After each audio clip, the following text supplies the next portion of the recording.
Hey, welcome back. If this is your first time here, I'm really glad you found this video, because today we're talking about something that quietly shapes almost every area of your life. Your self-confidence. Not your resume, not your bank account, not even your talent, your confidence.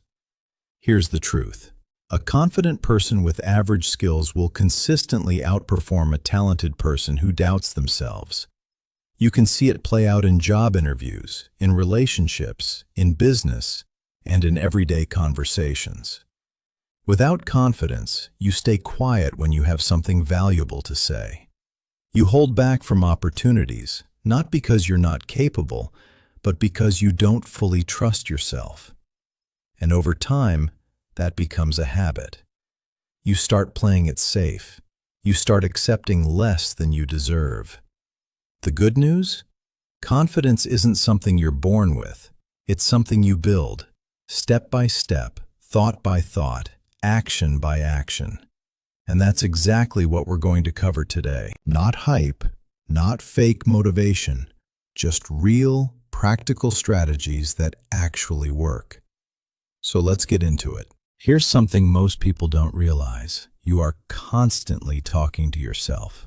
There's a voice in your head running all day, and whatever that voice repeats, your brain eventually believes.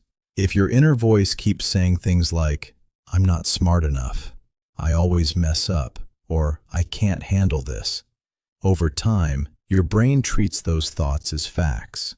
And once it does, your confidence quietly collapses. So the first step is simple. Start paying attention to how you talk to yourself. When that negative voice shows up, don't just let it run. Replace it. Instead of, "I can't do this," try, "I'm still learning," or "I'm getting better every day." Try this. Stand in front of a mirror each morning and say, "I trust myself. I'm getting stronger. I can handle what comes my way." It'll feel awkward at first. That's completely normal. You're training your mind, and repetition is how that training sticks. Think of your mind like a garden. Whatever you plant grows. Stop planting doubt. Start planting belief. This is where a lot of people get stuck. They say, "I'll believe in myself once I succeed." But that's actually backward. Confidence doesn't come after success. Success comes after confidence. Think about how a toddler learns to walk. They fall constantly. But they don't decide walking just isn't for them. They try again because they simply believe they can do it. As adults, we lose that instinct. We start needing proof before we're willing to try. But confident people understand. You don't need certainty to move forward. You just need to trust that you can figure it out as you go. You don't have to be perfect. You just have to be willing to improve. Confidence isn't saying, "I'll never fail." It's saying, "Even if I fall, I'll get back up." Stop waiting for the perfect moment. Start before you feel ready, because that's how confidence actually gets built. Confidence isn't just in your head, it lives in your daily habits too. The way you eat, how much you sleep, whether you move your body, how you carry yourself, all of it sends a signal to your brain. When you neglect yourself, your brain quietly registers, "I must not matter that much." And that belief chips away at your confidence without you even noticing. But when you take care of yourself, your brain gets a different message. When you wake up at a decent hour, your mind feels more in control. When you eat well, your energy stays steady. When you get dressed and show up for the day, even at home, you feel more capable and ready. None of this is about impressing other people. It's about signaling to yourself, "I matter. My day matters. I show up for myself." A lot of people think too big, feel overwhelmed, and then do nothing. And when you do nothing consistently, your confidence stagnates. Here's the thing. Confidence isn't built by thinking about doing things. It's built by doing them, even small things. Every time you set a small goal and follow through, your brain logs it as a win. Over time, those wins stack up, and your brain starts to believe, I'm someone who finishes what I start. Don't begin with, I'm going to completely transform my life this month. Start with, I'm going to finish this one task today. That's it. Finish it. Then do it again tomorrow. Incomplete things drain your confidence. Completed things build it. Start small, finish strong, repeat. A lot of people try to build confidence by copying someone they admire. A charismatic speaker, a successful entrepreneur. But when you spend all your energy trying to become someone else, you lose track of who you actually are. And you can't fully trust yourself if you don't really know yourself. Real confidence isn't about becoming someone else. It's about becoming more fully yourself. Most of us have never really slowed down to ask, what are my actual strengths? What do I genuinely care about? What kind of life do I want? Not what I'm supposed to want, but what I actually want. Start spending a little time with yourself without distractions. Journal.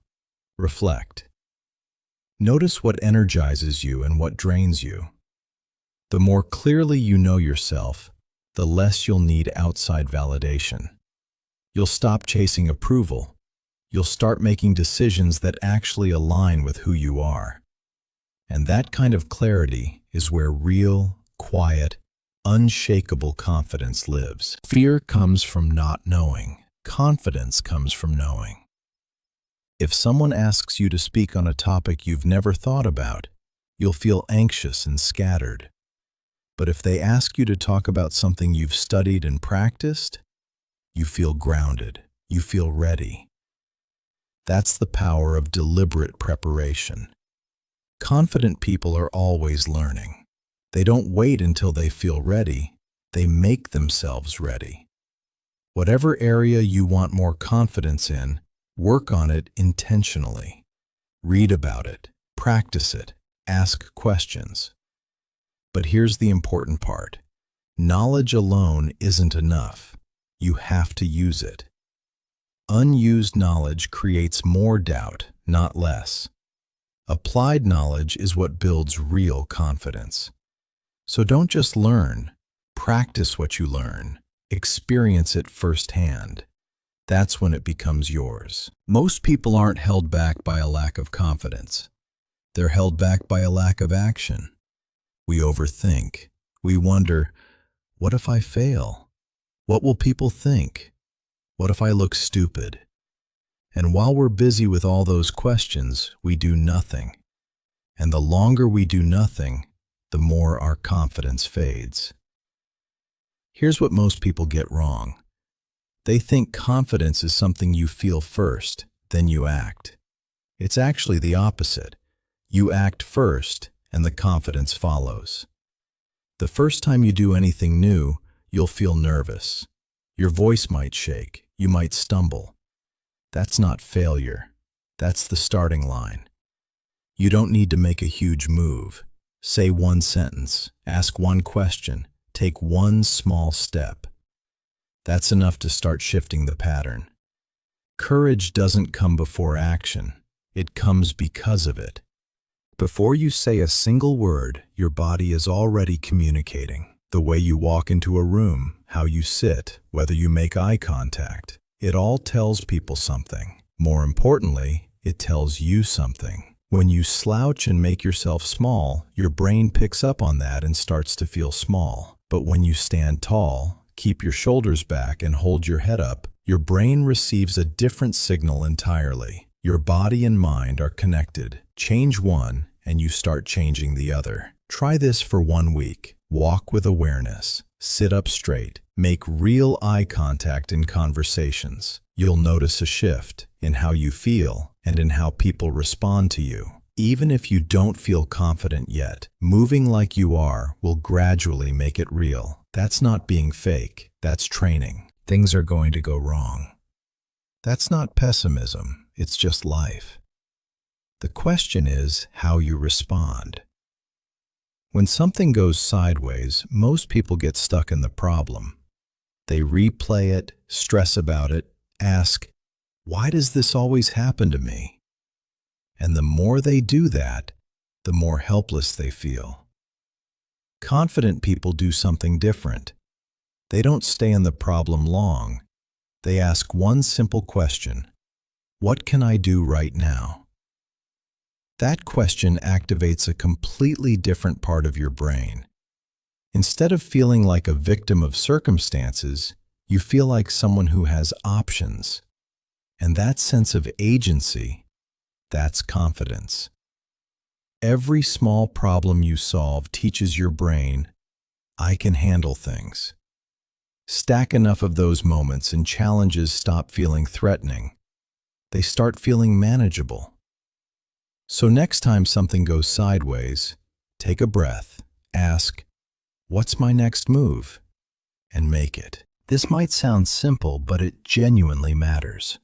Your energy affects both how you feel and how others receive you. When you're tense and overthinking, your body tightens up and your mind goes foggy. But when you let yourself relax, breathe, and even smile, something shifts. Smiling actually signals to your brain that you're safe and in control. And people around you respond differently when your energy is warm rather than guarded. I'm not talking about forcing positivity or pretending everything is great. I'm talking about giving yourself permission to be at ease, comfortable in your own skin. That kind of calm, grounded presence is something people genuinely respond to. And the more they do, the more your confidence grows. One of the fastest ways to undermine your confidence is constantly comparing yourself to someone else's highlight reel. Their success, their looks, their life, and feeling like you're always behind. That comparison mindset is a confidence killer. Because no matter what you achieve, there will always be someone with more. If your sense of worth depends on that comparison, you will never feel like enough. Gratitude breaks that cycle. When you practice real gratitude, not just saying the words but actually feeling appreciation, your brain shifts from scarcity mode to abundance mode. You start noticing what you have instead of what you lack. And this isn't just about being thankful for the big things. Be grateful for yourself, for your resilience, your patience, your ability to keep going after hard times. Those are real qualities that deserve acknowledgement. Try this tonight. Name 3 things you genuinely appreciate about your life or yourself. Make it specific. Feel it. Over time, this actually rewires the way you see yourself. A person who values their own journey doesn't walk around feeling lesser than everyone else. That groundedness is confidence. Here's the final tip, and it ties everything together. Confidence isn't built in one dramatic moment. It's built in the small, daily things you do consistently. Every habit sends a message to your brain. When you wake up when you plan to, you're telling yourself, I follow through. When you finish a task you committed to, you're telling yourself, I keep my word. When you take care of your health, you're telling yourself, I matter. On the flip side, when you constantly break small promises to yourself, hit snooze, procrastinate, avoid the things you know you should do, your brain quietly learns, I don't really trust myself. And that quiet distrust is what low confidence actually feels like. You don't need a massive life overhaul. Just pick 1 or 2 small habits and be consistent. Show up for yourself daily, and your sense of self-trust will grow. Your habits are writing your story. Make sure they're telling the right one. So there you have it. 12 real, practical ways to build genuine confidence. Not fake bravado, not temporary hype. the kind of confidence that actually stays with you. Remember, you don't need to be perfect. You just need to keep showing up. Every single time you do, you're becoming a stronger version of yourself.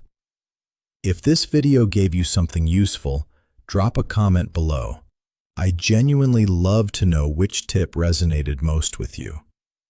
And if you want more content like this, make sure you're subscribed so you don't miss the next one. Take care of yourself.